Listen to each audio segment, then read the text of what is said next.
Punjab assembly में भी आपने कहा कि भाई ये जो मखसूस नशिस्तें हैं ये जो हैं अब इन लोगों को इधर बैठने का कोई हक नहीं। क्या है आप लोगों का इस्तेलाल के ऑर्डर तो आया लेकिन इसकी वो अभी उन्होंने कहा जी वजाहत ही नहीं है इसकी, हम कैसे इनको भेजें? देखें जी, बात यह है कि स्पीकर साहब ला नोइंग आदमी है, बट वो मजबूर है। मुझे लगता है आज मुझे ना उसकी बेबसी नज़र आई है स्पीकर की। अच्छा, पहली बात तो ये है कि इनके पास मेजॉरिटी है, 27 सीट्स इनके पास ना भी हों तो अभी तक इनके पास अददी अक्सरियत है। अखलाकी तौर पे जब से वो सस्पेंड हुए हैं उनके मेंबर्स, यानी जब से सुप्रीम कोर्ट से ये आ गया, उनको आना ही नहीं चाहिए था अखलाकी तौर पे। लेकिन मुझे लगता है कि अखलाकियात ख़त्म हो चुकी है। आज उन्होंने जो रेजोल्यूशन देनी थी 9 मई की, जो उन्होंने एक सतही सी रेजोल्यूशन बना के, जो कि और मिनॉरिटी ने वो मंजूर की है। 27 तो निकाल दें तो वो मिनॉरिटी में आ जाते हैं आज के दिन में। आप CCTV कैमरा मंगवा लें। और हमने एक करारदाद दी। आपने तो ये कहा ना कि ये जिसके ऊपर सवालात हैं इंसाने के ऊपर, हमने मुतनाज़ा है। हमने वो कहा है कि PTI जो है वो दहशतगर्द जमात है। हाँ जी। अच्छा, अब हमने वो सवाल हमने दिए, हमने अपनी करारदाद दी, उन्होंने टर्न डाउन कर दी। टेबल इन, ठीक है, स्पीकर का अख्तियार था, उसने अपनी डिक्टेटरशिप दिखाई। लेकिन असल बात यह कि कहानी कहाँ तक चलेगी। मखसूस नशस्तें वो कैसे, आप देखें कल उनके मनी बिल आएंगे, कल उनके बजट आएंगे, क्या वो वोट दे सकेंगे? सुप्रीम कोर्ट का तो वाज़ेह ऑर्डर है। तो आप क्या कहते हैं कि अगर इस दौरान जो कानून साजी होती है वो गैर आईनी, और मैं तो कहता हूँ कि जो हो रही है वो भी गैर आईनी है। यानी जो इजलास है ये भी गैर आईनी है, क्योंकि उसमें वो लोग मौजूद थे और उन्हीं के वोटों से उन्होंने वो करारदाद पास की। आपकी सिर्फ ये हाउस के अंदर बात हुई या आप स्पीकर के पास हाउस गए? के अंदर भी बात हुई, स्पीकर के पास भी बात हुई। हमने कहा ये आप क्या कर रहे हैं? वो क्या कहते हैं आगे से? मैं आपको कह रहा हूँ कि मुझे बेबस नजर आए।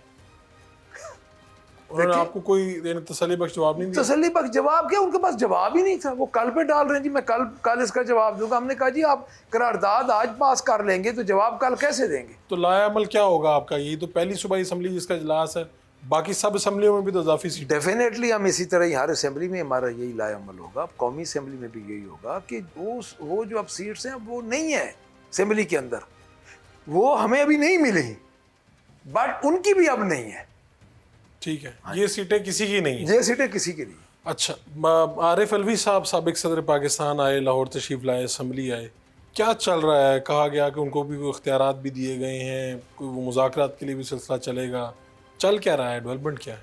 मेरा नहीं ख्याल कि मुज़ाकरात का तो कोई सिलसिला चल रहा है। जो अच्छा, जहाँ तक हमें मुझे ऐसा कहीं पे कुछ नहीं हो रहा? ऐसा कहीं पे कुछ नहीं हो रहा।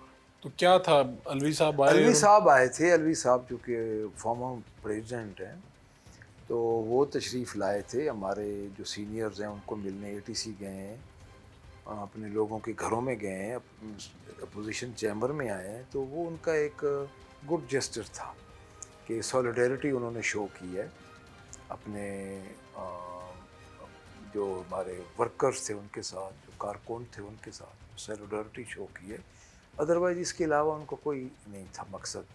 वो अपना एज अ गुड जेस्चर लेके आए हैं अपने हमारे कैदियों के लिए, हमारे उनसे मिलने के लिए आए। उनसे बतौर अपोजिशन लीडर आप कहाँ से हिदायत लेते हैं? पार्टी से, इमरान खान से? क्या तरीक़ाकार है इसका? देखिए जी, बात यह है कि पार्लियामेंट्री पार्टी जो हमारी है वो हमारी बिल्कुल इंडिपेंडेंट अपने फैसले करती है। पार्टी की लाइन हमें मिली हुई है। बेसिकली हमको आज तो है नहीं, पूरी ज़िंदगी हमने 20 साल गुजारे हैं खान साहब के साथ। पार्टी की लाइन हमारे सामने है, तो हमें ज़रूरत पड़ती है तो हमारे एक प्रेसिडेंट हैं, जनरल सेक्रेटरी हैं, हमारे सारी कोर कमेटी, हम उनसे हमारी जूम मीटिंग्स होती रहती हैं। जो डेवलपमेंट होती है वो हमें आगाह करते रहते हैं और हम उनके मुताबिक जो हमारी पार्टी लाइन होती है उसके मुताबिक हम अपनी पार्लियामेंट्री पार्टी की लाइन बना लेते हैं। मरकज़ में तो ये मसला रहा कि चेयरमैन पब्लिक अकाउंट्स कमेटी ये होंगे वो होंगे, 3 मरतबा नामजदगियाँ हुई, वापस हुई। यहाँ पर क्या पंजाब में क्या है? आपको नामजद किया गया, तो क्या ये भेज दिया गया और स्पीकर जो है इसका नोटिफिकेशन हो गया? देखिए अभी नोटिफिकेशन तो नहीं हुआ, लेकिन पार्टी का जो फैसला जिस वक्त भी जो फैसला होगा हमें कबूल है। यानी अगर कोई मरकज़ वाला इधर को होता है तो वो भी कबूल है। अगर मुझे कहेंगे कि आपने सर्विसेज देनी है तो मैं देता रहूँगा, क्योंकि ये कोई ऐसी बात नहीं। आप मेरी बात मैं अर्ज़ करूँ ना जी, बात यह है कि खान साहब के नज़दीक कोई फेवरेटिज़म नहीं है, वो मेरिट पे काम करते हैं। اور میرٹ پہ ہی دیکھتے ہیں. تو اب چونکہ ہمارے تھے اس وقت پوزیشن یہی ہے کہ بڑا مشکل ٹائم ہے، تو ہمارے ممبرز انٹیکٹ ہیں ہمارے ساتھ اور ہم پوری طرح. تو آپ نے اجلاس کے بعد احتجاج کس حوالے سے کیا؟ دیکھیں جی، بات یہ ہے کہ ہم نے اپنے 9 مئی کے حوالے سے احتجاج کیا ہے. یعنی کیا آپ کے احتجاج کا استدلال کیا ہے کہ 9 مئی ہوا ہے؟ ہمارے احتجاج کا جو استدلال ہے وہ ہے سولیڈیرٹی ود جو ہمارے 14 شہید ہوئے. ٹھیک ہے، 9 مئی والے دن. 9 مئی والے دن جی. جو ہمارے اس وقت جیلوں میں ہیں، اور ہمارے خان صاحب جن پہ بوگس پرچے ہیں، ہماری سینئر لیڈرشپ جن میں شاہ محمود قریشی، چودھری پرویز الہی، اعجاز چودھری، عمر سرفراز چیمہ صاحب اور میاں محمود الرشید، ڈاکٹر یاسمین راشد، یہ سب جتنے بھی ہمارے جیلوں میں ہیں بشمول والی حمزہ ہماری اور دوسری صنم جاوید، یہ جتنی بھی ہمارے ہیں جیل میں. تو آپ نے ان سے ذرا یکجہتی کے لیے آج احتجاج اظہار یکجہتی کے لیے کیا ہے اور ہم نے کنڈم کیا ہے. اور ہمارا یہی احتجاج کا دیکھیں، احتجاج 107 ممبر 106 ممبر تھے ہم. 106 ممبر کا مطلب ہے آلموسٹ 50% پنجاب. جی. اسی طرح ہی ہے نا جی. تو وہ ہم نے چونکہ احتجاج کیا، ادھر سے ہم نکلے، اندر اسپیکر نے ہمارے ساتھ زیادتی کی، ہماری قرارداد کو ٹرن ڈاؤن کیا. وہ قرارداد اقلیتی طور پہ ہم نے بھرپور ادھر احتجاج کیا اندر بھی. پھر وہ انہوں نے ارجن کر کے بھاگ گئے سارے.